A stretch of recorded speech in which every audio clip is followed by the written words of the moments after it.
All right, so again, everybody, welcome again to this week's edition of Sales Club, 3D Training LLC, the company. I'm not going to do the link on this first slide, but I will send this PowerPoint to everybody. And so if you want to click on this little link that I have here, a YouTube video, it's about negotiating and might be something that you might want to watch afterwards. I just find that if I do it right now, it's not a good quality to do for this type of a training, but you can do it on your own. So when I send this out, the PowerPoint, you'll have the hyperlink that you can go watch that little bit on negotiating. So I will give you a little background on negotiating. After maybe 10 years of doing sales training, a lot of people came up and said, well, the training stuff is really great as far as the actual content for a system for selling, but I struggle with negotiating with people. So we developed this bit of, how to negotiate with the savvy buyer. So as I go through this presentation, just remember, if you want to keep notes, that's fine, but you're going to get a full copy of it so that you can refer back to it later. I'm going to really probably go through, there's a lot to do here, so I'm going to go through it quickly, knowing that you can always go back to it later when I send you the link. And again, I typically send out the link to everybody that you can go back and watch, but if you automatically subscribe to my YouTube channel, you get notification when I posted something like this, so you can go back and watch all of our previous training sessions. So let's think about negotiating this way. I love this slide here. Selling is getting your price on your terms and conditions, where negotiating is modifying your price or your terms in some way to get the deal. So think about that. Isn't that true? The selling is, sometimes you go and you can't negotiate, the price is what it is, and that's selling. Negotiating is modifying, and it doesn't always have to be the price, but some terms or something else that you're providing to the potential customer to get the agreement. But most negotiation problems are really a selling problems, because great negotiators focus on being great salespeople first, and thus reduce a lot of that negotiating to a minimum. So keep that in mind. So the objective of today's session is, again, we're going to review how a negotiating system can relate and dovetail perfectly with the 3D step-up system of selling, understand the savvy buyer and why people behave the way they do sometimes, maximizing your negotiating moments and tactics, and really talk about the first part of the training is really about negotiating and sources of leverage.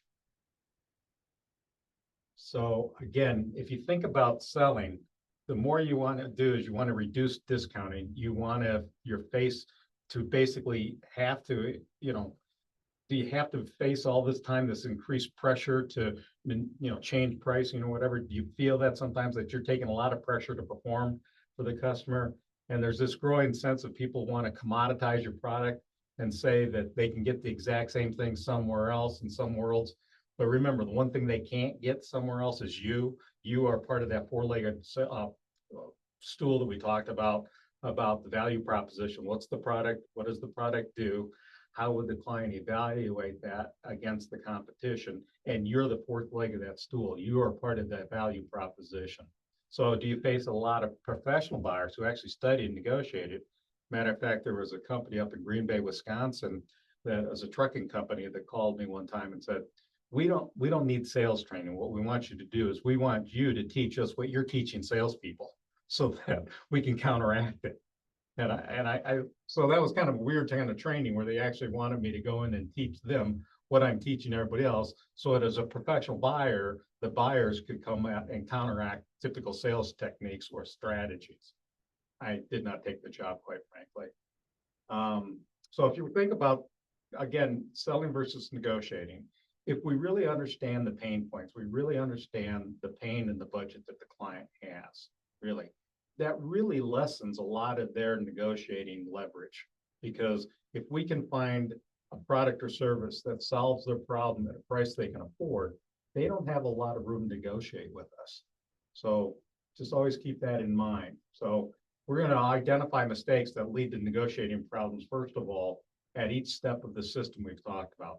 First of all, sizing up the prospect. What kind of mistakes do we make at sizing up the prospect? Maybe we don't understand their DISC profile. We don't understand that maybe this person is just being a D because that's natural to the style, and we take the person Maybe we didn't do a very good job of a strong upfront contract. We didn't manage the expectations.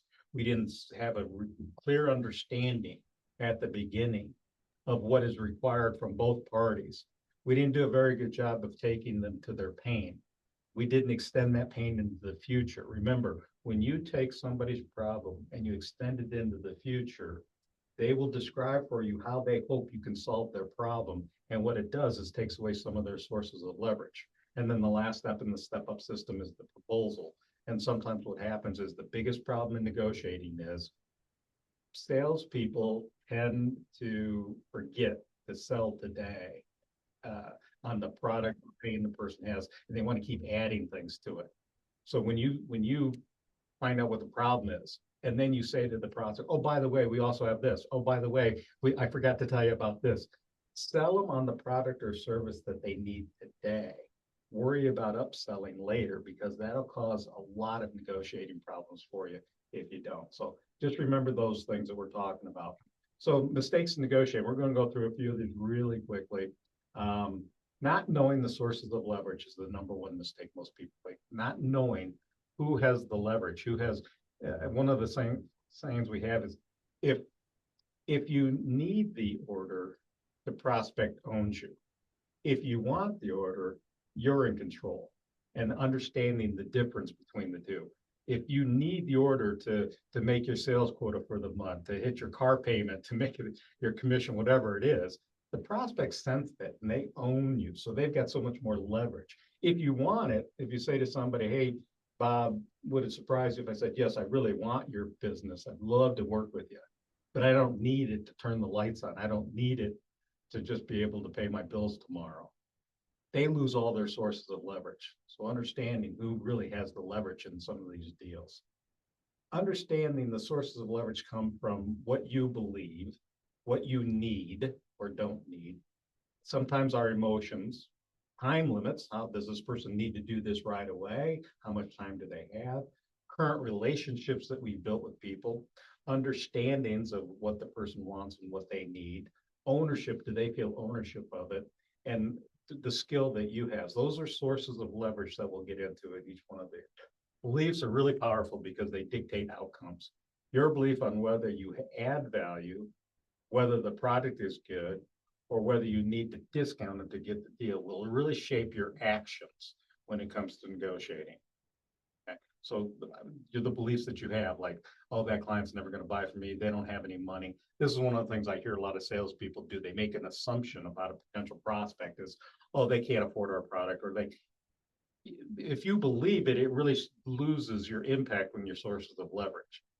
So beliefs are huge as far as sources of leverage. Need, again, the buyer always try to minimize the need for your product or service. They all say things like, well, we might be interested, but when really the pain is so great, they need something right away. The buyer will try and get you to compete or try to get you to include extras. They'll try and put you up against the competition. But your goal is to get your product or service bought at the premium price. Obviously, in order to do this, you didn't make your offerings unique, that somebody else doesn't have what you have. And if that's the case, like many times at PFF, you guys have got a unique product. That's the key. The person loses all sources of leverage if you can get them to agree that your product is unique and they can't commoditize it and say, I can get the exact same thing somewhere else. Emotions. Again, emotions are used as a source of negotiation because they interfere with performance sometimes. When you're emotionally involved, that's when you start to lose. You almost have to be like a third party in negotiating. If you're emotionally involved and you judge yourself by your success of whether you got the deal or not. If you need the order, the prospect owns you. If you want the order, you're in control, as I said before, but emotion has a big deal to do with that. So would you rather, it's kind of like when we talked before in one of our other trainings, would you rather leave with the prospect liking you, or would you rather leave with the order?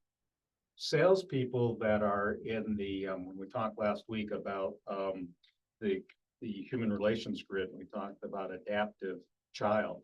The adaptive child in us wants people to like us. And many times to get somebody to like them, will want to make the sale and lower the price and hope, well, they'll like us because, boy, I lowered the price for them. Did you need to, or did you do it because you were trying to get an emotional need met? You'd rather have that person, wow, they were great. I'd rather leave with the sale. Yes, it's nice if they like you too, but most important thing is that you let your emotions get involved in the transaction and it lowered your source of leverage. Again, in negotiating, time is always either an asset or a liability. Think of a deal you have in play right now and ask yourself the question, at this moment, all right, who has the most to lose if there is no deal? Now, quick back to belief.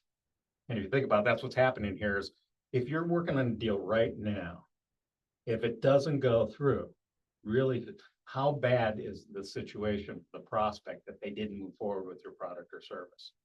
For you, if you think about it, you never have the deal yet anyway, so you shouldn't be any worse situation than you were before. So again, it's a belief situation that people, strong negotiators, don't get involved in thinking, oh, I got to have this deal. They really think about it at this moment, really, who needs it more, the buyer or the seller? If your belief is it's you need the deal to, hit your quota or whatever, you lose that source of leverage. Again, relationships can best make up for a lot of technical deficiencies and it's almost leads to win. But when I talk about relationship is, how did we build this relationship with the potential client? Do we become so much of a friend that we feel guilty if we don't cut them a deal? So, and this is the issue that sales people sometimes need to think about. Salespeople are striving to get people to like them many times. And so they want to discount to hopefully get that person to like them because they're afraid, boy, if I don't discount, if I don't give them a deal, they won't like me. And I built up this strong relationship with this person. Sometimes the relationship that you have with a potential client can actually work against you instead of for you, especially in negotiating. So be wary of that, again, your meter's always running is the phrase that we use. And what I mean by that is an older reference for people doing Uber now, but a taxi's always had a meter running. When you get out of the car and say, hold that taxi, the meter's still running. Your meter's always running. In relationships with people, your meter as the salesperson is always running. If you let the meter as a friend or a relationship take precedent, then all of a sudden you lose, again, that source of leverage because you're worried more about the relationship than you are about making the sale. And we have to work hard to see the world the way we see it and really take time to consider how other people's viewpoints are of the world. And if we did take time, we probably have more chances of creating a win-win solution for people. So really you need to think about a full understanding of why this person might need your product or service, not just assume that everybody's the same, that, oh, you're just like this other client I had and we did this is what we did for them. Just really take into consideration a couple of things. When somebody tells you what their pain is, what their problem is, I want you to think about, okay, what's causing that problem? Not just think about that, well, I need to buy a new house in Val or Nancy's world, but why do you need to buy a new house? And what's the impact that have? So this is a step that people forget sometimes in sales. They hear the pain and they immediately rush to presentation to fix it instead of thinking about, yeah, but what's causing this problem and what is the personal impact this problem is having on that person? If you really take time to understand the personal impact that this problem or this pain is having on the person you're negotiating with, you gain more leverage because the impact typically is much greater on their end than it is yours. So it's you got to think about that belief again, putting all these things together, understanding beliefs, all that together, that you're in a stronger negotiating role than you think you are. And then ownership is that last level that we talk about. The more personal involvement made in the deal, the harder it is for them to walk away. The more it becomes your prospect's baby. So I was doing a training for a bank and we talked about the 3 levels of pain. The first level they give you the business and then the personal. And the banker said to me, one of the bankers said, oh, we can't get into the personal pain of why somebody might need a loan. And I said, really? And they were afraid to get into the personal reasons as to why you might need a commercial credit line of credit or something. And I think if you think about it is that if that person is really involved and you guys have come together and you fully understand what their situation is, and you've made the solution their baby, they're gonna have a harder time walking away if it's their part, if the solution is their baby. So that's why the ownership is so important in the sources of leverage. Mistake number two, as far as not understanding sources of leverage, is that pre-negotiating positioning to begin with. Before you start any negotiation, please always know your walk-away point. Always have in mind what your minimum level, you know what a good deal is, by the way, definition of a good deal. One that you're both happy with. That's a good deal. Whether you got the money that you had expected, but one that you're happy with. And if you're not happy with it, that's where you got to figure out what your walk-away point is. Boy, I made the sale, but I'm not happy with the transaction. My walk-away point is this. The outcome of most battles is determined before they even begin. So any negotiation you go into, be firm about what your walk-away point is. I certainly might want to say to a client, boy, yeah, I want $100,000 contract out of this person, but I'd be happy with a 50. And I go, yeah, but what was the minimum? What wouldn't I be happy with? At what level would I not be happy with this transaction? And if once you determine that, that's your walk-away point. You'll be stronger at negotiating if you understand that minimum walk-away point. And examples, I actually have a sheet right down. Take and sit down and say what your concessions are that you might give somebody. All right. What are some of the things that you would want from them? When I negotiate with somebody, sometimes not even on price, sometimes, hey, can you do it for this price instead of 10,000? Can you do it for 8? I might sit there and say, if I could do that, what would you expect me to give up in return? Put the pressure on them. Remember, as a kid, hot potato. Why are you taking this pressure before them? If they want you to come down $2,000, ask them what they think you would have to do, what you'd have to, or what you might ask for in return. So go ahead and then before you even start negotiating with a savvy buyer, have a worksheet made up front of what your concessions are, what you might want them to concede to, and then rank what's most important to you so that you go into the negotiating already with a game plan. Those of you who understand sports, what team this weekend would ever go into an NFL game without a game plan? But when we negotiate, we wing it. So have a game plan before you go in. Saying no or can't is also sometimes a really bad mistake to make. Suppose I said that'd be difficult for me to do. That's so much more powerful than saying no to somebody. And when you get the slideshow and you go back into this clip that I put an hyperlink to, what it is, it's the movie The Negotiator with Samuel L. Jackson and Kevin Spacey. If you haven't seen the movie or it's been a while, I recommend you go back and watch the movie. Because if you remember, Samuel L. Jackson's character is Danny. He's a police officer who has been the hostage negotiator for years. Somehow he is framed for stealing from the police benevolent fund from other crooked cops. And so he goes into the precinct to try and get into the computer to figure out how they framed him for embezzling money. And in the meantime, he ends up getting caught. And so he takes people hostage. And in the story goes that Farley, the rookie negotiator, calls him, Danny, come on, I got to talk you out of this. And Danny goes, all right, I'm the 20-year veteran. I'll play the game. Sure. Let me tell you what I want.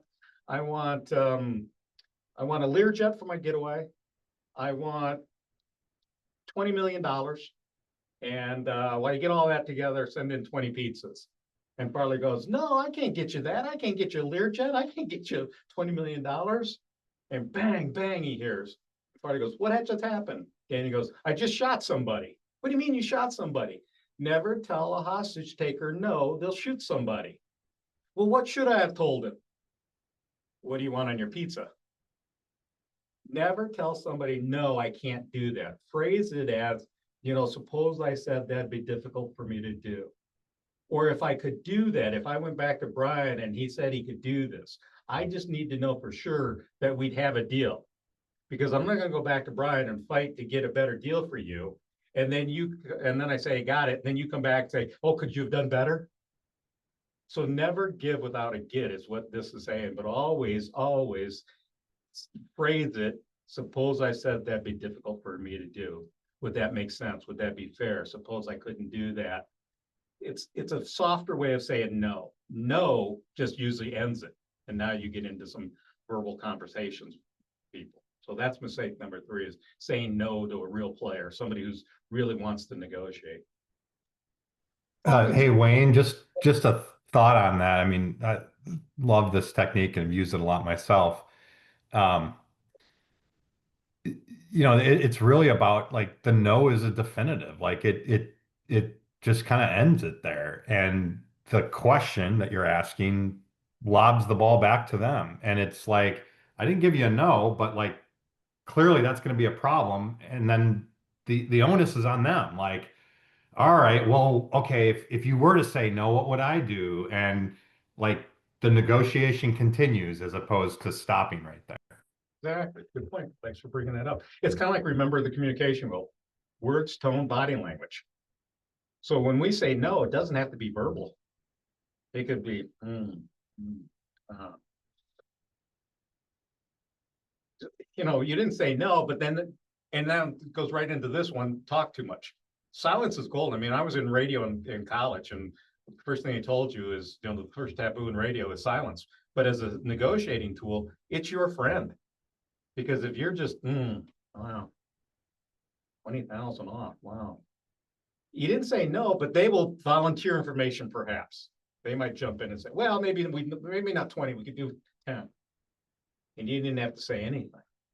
So be careful about talking too much. Sometimes I even have that trouble because I was trained in extemporaneous speaking. So it's really hard for me to slow down when I'm negotiating, because typically in a training mode, I'm trying to impart a lot of knowledge rather quickly.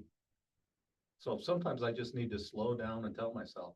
Now, again, some of you have seen the trick that I do where I will write actually just on my hand a question mark, and I'll put a question mark right on my, and just in front of me. That'll remind me to stop talking and ask questions instead. Because now it's in front of me and I see a question mark right on my hand. Even if I said to a client, hey, remind me, if I start talking too much, will you point to my hand where I have a question mark written down here to remind me to ask you questions? Because it doesn't matter what I say, it matters what you say. And you'd be surprised how you've taken control, but they think they're in control. So don't talk too much. All right. Losing control of your emotions. There are really certain people, we call them players. We'll get the players just love to negotiate. Now, I don't know about you, but there are certain cultures that negotiating is whole part of their entire culture. We're the only country that has a Fair Labor Negotiating Act. Think about that for a second. We, in our country, most of us have been raised to play fair. Mama taught you to play fair. And what happens is we lose our emotions when somebody else doesn't play fair.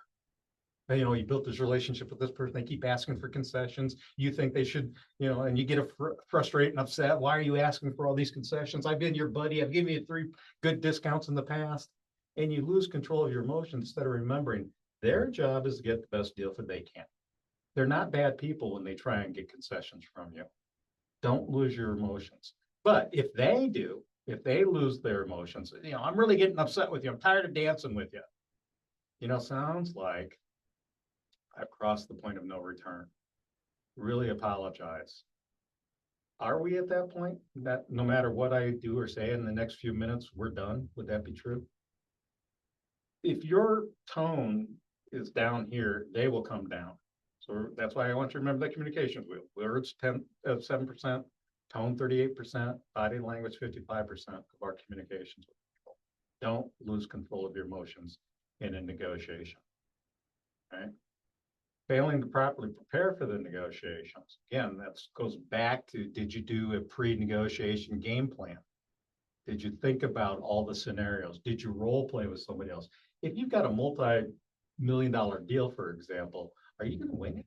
Or are you going to play it out and you're going to rehearse it? If you think about it, Dave Sandler had a great line one time: sales is a Broadway play put on by a psychiatrist. Sales is a Broadway play put on by a psychiatrist. You're trying to psychoanalyze who this person is. It's a 7-act play, but you're the director of this play. And like any director of any play, many times we have to rehearse the lines before the play. We have rehearsals, we have practices. But when it comes to negotiating, did you pull a friend aside and say, hey, can you help me negotiate? What might this person say? What might they ask for? prepare for the negotiation. Mistake number 7 is letting your mind actually believe that money is the issue. I was just telling Val, I've just sat for 2.5 hours at the doctor's office with my wife right now, with a specialist about getting her knees replaced.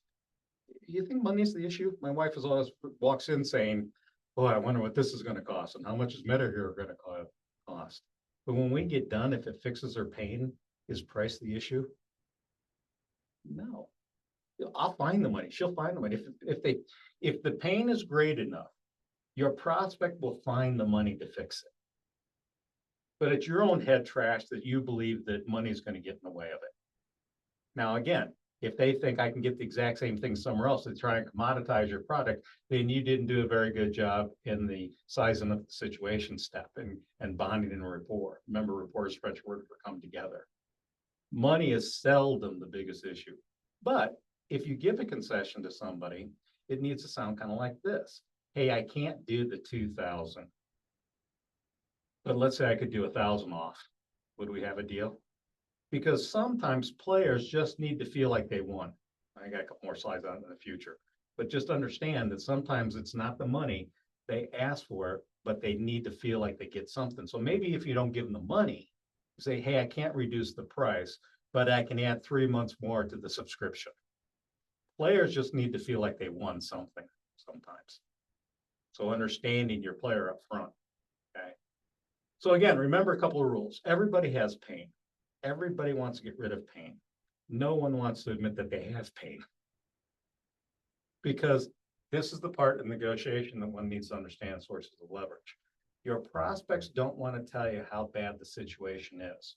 Because if they do, they're afraid they lose sources of leverage. Because if they told you how bad it really hurts, that they can't go another 3 months without having your product or service, oh my God, you're going to add price, you're going to add to the cost of it. So they won't admit it to you. That's why you need to understand that when you leave here today, what's the problem, what's causing the problem, and the impact that problem is having on that person.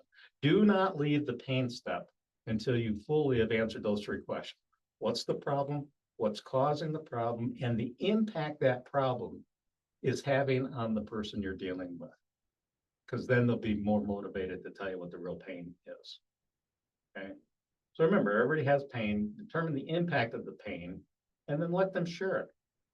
That's why we take them to the future. Hey, let's pretend you don't move forward with this. We end our negotiation. You don't buy my product or service. Let's pretend what it's like a year from now because you didn't move forward today. Let them share with you what that pain's going to be like. When you take people to the future, they start thinking about, oh my God, I do need to do something about this today. Because I don't want to have to live with this. I don't want another night to sleep thinking about this again.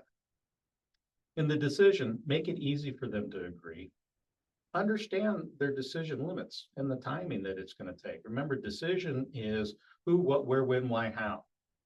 Who makes the decision? At what level? Why did they need to make the decision? When did they need to make the decision? That's why in the decision step, I want you to pretend like you're a newspaper reporter. Any good newspaper or journalist, who, what, where, when, why, how.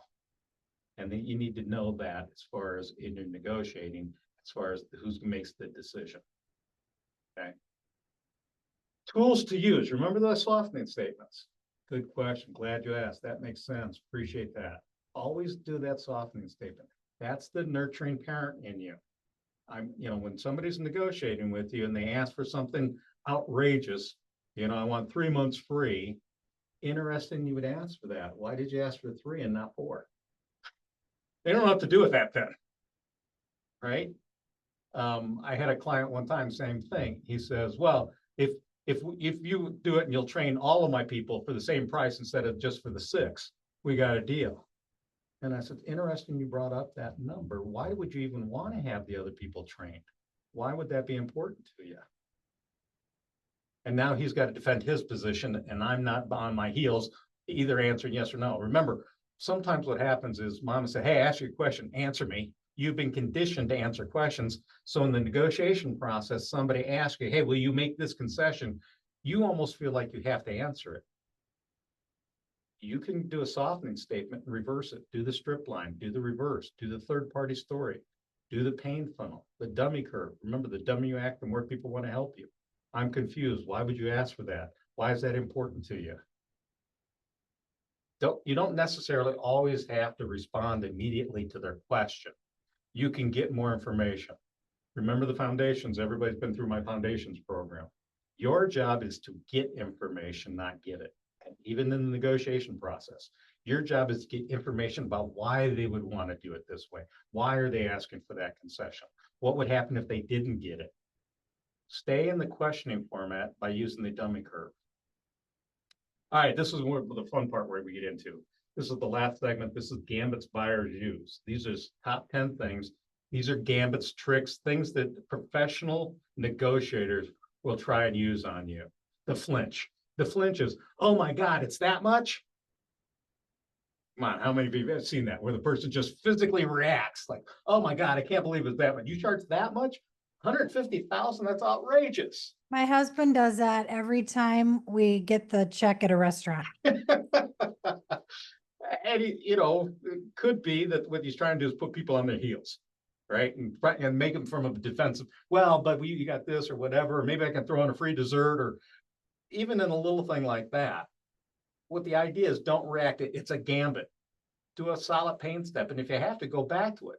Person says, oh my God, that, yeah, but remember, you told me this was an issue. This was an issue. Correct. And remember, we also did the pain funnel. If you did it right, remember the first slide, negotiating problems are usually a selling problem. In selling, if you did the mnemonic I taught you about the pain funnel, tell me more, I need more information. How long has this been a problem? What have you done to fix the problem? Were you happy with those results? How much does this problem cost you? Remember the near and dear to my heart. How much does this problem cost you? Because if you get the client to quantify what this pain is costing them, your price doesn't seem like a big deal. So always get the client to quantify the pain and the cost of perhaps even delaying and not doing it. What do they lose by not moving forward? And don't drip like a wet rag every time he or she twists you. Remember, as long as they'll get water out of the rag, they'll keep wringing it. So never give without a give. It's one of our other things I've talked about. Never give something without getting something in return, even if it's small. Because if they ask for something and then you ask for something in return, eventually they'll stop because they're afraid you'll ask for something again. So don't keep dripping like a wet rag. Obviously, you hear this one. We can get it cheaper. Again, find the impact the competition can't fix. Find something that makes, you remember we talked about different is better than better. What makes you different that from the competition? What is your value proposition? And go back to it. All right. Sometimes a preemptive move is even when somebody starts, hey, we can get it cheaper. Well, maybe we should just start all over again because I must be missing what was the priority. You told me this was an issue. This was an issue. I solved your problem at a price you told me you could afford. Now you want it cheaper. Should we just start over? Boy, they don't want to do that when they think, oh, you're going to start over because they're afraid, well, what are you going to take away? So is starting over a possibility? Perhaps you might want to, because now it gets you back to your sources of leverage. Lower authority, higher authority. This is where the prospect acts like somebody else is making the decision or somebody's controlling them. It's like, hey, I really want to go with you. I've heard wonderful things about you, Wayne, but that Bob, he's a stickler and he's a penny pincher. Okay. Well, hey, what's the process your company went through the last time you had to make a decision like this? Who else does these impacts concern besides that other higher authority person? How should we get them involved in the process? All right. Last ditch effort. I never like an end around where you say, well, let me go talk to the decision maker. Would it be out of the question for me to speak with the decision maker, but I need to add in the sentence in there together with you. Should you and I go together and meet with the real decision maker then? Because then you'll find out whether that's really true, whether somebody else or whether it was just a gambit. And they'll say, well, no, that's not necessary. Okay. So you have the right to ask these questions. As part of the salesperson's Bill of Rights. You have a right to talk to the decision maker. You have a right to fully understand what's going on. So don't let them play that game on you. The good bad guy, it's the similar to thing, but usually we have a bad guy, like good cop, bad cop kind of situation, but treat whoever the bad guy is like a real player. What I mean by that is just players just want to negotiate. They enjoy it. You know, they're the kind of guy that looks forward to go and talk to the used car sales guy. They just want to they like it. Now, some of us, most of us hate negotiating. But again, maybe you've got your own bad guy in your own office. Maybe you should have your, director of purchasing talk to them. Maybe you should have and always try and separate that, realize that it's just a gambit. It's not necessarily true. It's just a ploy. Again, hot potato, where they try to make their problem yours, like, hey, we just had our budget cut 30%, so can you cut rates? Well, whose problem is it they just had their budget cut 30%? See, it's really not. You think it's yours because now you gotta lower your rate. When you hear this, oh, budgets are tight, I went back to the home office and they've just cut me back 10% of my travel expenses. Again, toss it back to them like hot potatoes kids. So what you're saying, I should cut the quantity or the quality 30%? They don't know what to do with that one either, quite frankly, because what they were hoping you'd do is that you'd grasp onto their problem and make it yours too. No, throw it back to them. So that's the hot potato one. Emotional outburst. Boy, you're really making me upset. Boy, this is really, I'm getting ready to throw you out of here. I had one guy did that to me. He was a lawyer, and he asked, is this the way you drive? If you would dress like that, the George would throw you in contempt for. I appreciate that. I apologize. Didn't realize that I needed to wear a tie to get your sale. Love to work with you, but sounds like you'd only work with a sales trainer who wore a tie. If that's the case, should I go out? I saw that there's a warehouse down the street. If I went down to Mitt's warehouse, bought a tie, and came back in 20 minutes, would we be able to move forward? I go, no, I said, no, I'm just joking with you, So, but I did nurturingly. I didn't do it as, well, you're a jerk or whatever like that. Just understand that sometimes they use emotional outburst as a negotiation ploy. You'll get this one. Give me your best or final offer. All right. This is a great line. If price wasn't an issue, what would you do? Think about that for a while. That one's it really works. This one's great because sometimes the real players will just try and cut to the chase. Let's stop this negotiation. Let's stop this back and forth. Just give me your lowest price. Just give me your, walk away point. Appreciate that, Bob. Thank you very much. Let me ask you a question. If price was an issue, who would you go with? Because now they don't know what to do with that. Now they got to answer your question. Remember, they had mamas too. Instead of being conditioned to answer their questions, they can be conditioned to answer your question. But do it nurturingly. All this stuff has to be done nurturingly. But this is how you deal with the best and final offer. Escalation. How many of you got this one? Give us a really good deal now, and we got a bigger deal coming down the pipe a year from now. And we'll put you at front of the line for that one. You'll be the first one to get the crack at the next deal. Come on, shake your head. Somebody else, I'm not the only one that's ever heard this one, right? Where they try and do that. You know what? There is such a thing as company policy. And you can always come back to them and say, hey, I appreciate that. But company policy is I have to have a commitment on this deal before I can make any conversation about another deal. Company policy dictates I can't give you a better deal now based on what might or could happen in the future. I'd love to. I'd be happy to do that. But unfortunately, company policy says I can't. Come on, how many times has somebody pulled company policy on you? You've heard it. I'm sure you all have. There's nothing wrong with having your own company policy that says, I can't deal on this without a commitment. Okay. So that's the one to deal with the escalation one. Okay. Nibbling, again, where they only give you bits and pieces of the deal. It's a little bit, we want this now. It might have started out as $100,000 contract and now it's down to, well, let's do it in piecemeal and stuff like that. Set the tone up front where you say to people, hey, we seldom discount. We're not allowed to do that.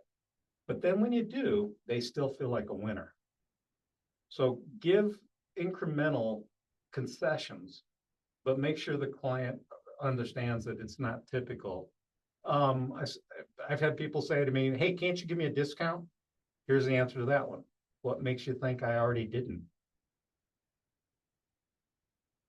Right? Maybe you'd already done a discount because you were hoping to get a big deal. Maybe you didn't do your standard 40% markup on this one. maybe, again, so that's how you deal with some of those things. If you haven't seen what I'm doing on every one of these, it's a nurture, it's a stroke, repeat, reverse. It's in the negotiate, you could stroke, repeat, and then reverse it back on them. I'm rubber, you're glue, anything you say bounces off me, sticks to you. You gotta think about that old childhood saying in negotiating, where you can throw it back at them. All right, so I always think about it this way. The buyer, somebody's really good at negotiating, always tells you they have three bidders. They never let you know where you stand. They take the deal away at least once, say, oh, we're probably not gonna do this. They're looking for free consulting. They issue RFPs, requests for proposals, because a request for proposal, I have a whole nother train on that. Understanding a request for proposal is a way for the consumer to become educated for free. They use requests for proposals to become an educated buyer. And sometimes you don't want to necessarily decide whether you want to participate in that request for proposal just yet. Sometimes you want to go let them get some education from somebody else before you come in. And many times they purchase at the end of the quarter, because if some of you've ever known how to deal with an auto dealer, they use the best time to go deal with a used car salesman is the end of the month, because they're trying to hit their numbers for the end of the month. So the biggest concessions are usually made at the end of the month. And that's what sometimes the professional buyer thinks you're trying to do, is you're trying to make the deal now. So they'll wait and put you off until the end of a quarter and hope that you need to make the sale to meet your numbers for the quarter. Okay. And then the last slide is situational fluency. Think about it this way, as far as where are you in the negotiation with somebody? If you're subservient, acquiescent, and you're wimpy, you lose all your effectiveness. If you're too aggressive, too demanding, or dominating, you're again effective. In the middle, there's a huge difference between us being assertive and being aggressive.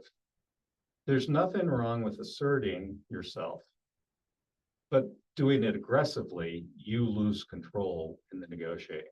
So you want to be collaborative and accommodating and assertive to be in the playing zone here. So again, to help you understand the difference between assertive and aggressive, I'll give you a quick story. I'd been calling a guy on the phone. We've been negotiating over training, and on this, we had made a decision that we're going to have one final conversation, design the training program, and then move forward. During the call, I could just hear in the background typing going on. I could just tell he wasn't engaged. He was somewhere else. He wasn't involved. Now, we had set this up. He had already rescheduled a couple of times. I could have been aggressive. So no, damn it, Bren. Okay. Bren, damn it. Come on now. Give me your undivided attention. We set this up. I took time out of my schedule. Let's go here. Take whatever you're doing, put it down. Instead of being aggressive, I was assertive. And I said, hey, Bren, sounds like I don't have your undivided attention. Would it make sense that we just hang up for 10 minutes, let you go take care of what it is you have to take care of. We get back on the phone in another 10 minutes and we go from there. Would that make sense? Would that be okay? And he goes, you know what? I'm sorry. My wife just texted me that she went to the doctor and they found a lump in her breast. And so I was distracted. I said, oh my God, that's terrible. That's more important. He goes, no, I can't do anything about it anyway. Let me just put the text. Let me text her one more time that I'll get when I get home. There's nothing I can do about it now anyway. And we went ahead and made the conversation and finished the deal. Now, if I had been aggressive and I had, his wife had just had a lump in her breast, maybe diagnosed with cancer, I would have lost that deal. But if I had also, just said, well, let's hang up on this and not had a clear next step, I might not have got in touch with him for a while. So again, you have the right to assert yourself. You have the right to be collaborative and accommodating. You don't have the right to be aggressive and demanding, even though they might be over on that side. Always try and keep yourself in the middle. So, all right. So what you got is just sources of leverage to come back to and review. You've got some of the gambits people are doing to you. I want you to study those, because then the next time you're in a negotiation, what's going to happen is when they pull one of these on you, you're not going to overreact to it. You're going to go, oh, yeah, I remember what Wayne talked about that. Yeah, that's just the gambit they use to try and negotiate. So that's what I hope you'll learn from this session. Again, you're going to get more out of it when you go back and look at this. I'll send both a PDF version so you can see it in print, but for many of us who want to hear it, the audio version will still be available. Comments, questions, statements, any yeah buts? Go unmute yourself. What do you guys got? Anything for me? 45 minutes of your life you'll never get back. What? One thing I have recently done, I have a potential client who wants me to, she wants me to do her logo. And I sent her the estimate, and then of course she's like, oh my gosh, it's way more than I feel like I can afford right now. And The shock and awe. Okay. yeah, and so what I did, because normally in my estimates, I require half down of the full estimate. And so I didn't lower the price, and I said straight up, yes, getting a logo for your business is an investment. But what I can do is, if you can afford to pay me maybe $300 or $400 upfront instead of half, and then we'll continue, and you can just pay, in a monthly installment, and just helping her to make it more doable. And she came right back to me and said, oh my gosh, that is wonderful. I can't wait, and I mean, obviously she still has excuses for not doing Well, it but because again, that's- she doesn't you're have a right. business name yet. So I can't do a logo Well, without a but business you're name. right. The initial shock and awe, the, oh my God, that's too high, was not the real issue. The issue might have been cash flow for just right now. Exactly. And Right. so I didn't lower the price, but I gave her options. Good. And so I'm still, I'm still waiting on her, and I check in, I say, hey, I'll check in, couple weeks, and we'll see how things are going, just to say hi, and, if there's anything I can do. So, Well, and I've done that too, where I've had people, I had one guy with a $10,000 training bill and he, oh my God, I can't, $10,000. I don't know if we can handle that. And I said, well, did you think you had to pay it all at once? And he goes, yeah, I thought so. And I go, well, we can do terms. Why? What were you thinking? Again, why would I volunteer? His terms actually ended up being better than what I would have accepted. Because I said, why? What were you thinking? And he goes, well, what if we give you 5 now? And then the 5, spread out in monthly payments. And again, I stayed and negotiated. I said, that sounds fair. Can I ask for something else though? And he said, what? And I said, well, could some of those trainings be done at my location instead of me coming to you? Oh yeah, sure. Okay. But see, I left that with meaning the last one that asked for something. That way he stops ringing the rag. Have the guts, discipline, and vitality. Remember the triangles. Have the guts, discipline, and vitality to negotiate, and realize that if you stay nurturing and you don't overreact to some of these gambits, you'll still get the deal. You won't lose it. Okay. Anybody else? Good comments, Janelle. Thank you. All right. Well, if you guys don't have anything else, let me give you the chance for this to convert, and then I'll send it out again this afternoon, and then go back and look at it. And then if as you read it, and you have any other questions or whatever, just give me out and go again. There's 2 hyperlinks when you get back in this thing to look at some. This one is the one that's the Samuel L. Jackson, the negotiator. There's other good bits in there. Sometimes we can learn at the same time we're entertained. So it's a good movie on negotiating if you haven't seen it yet. All right. Thanks, folks. Bye, Wayne. Thank you. thank Sorry, you.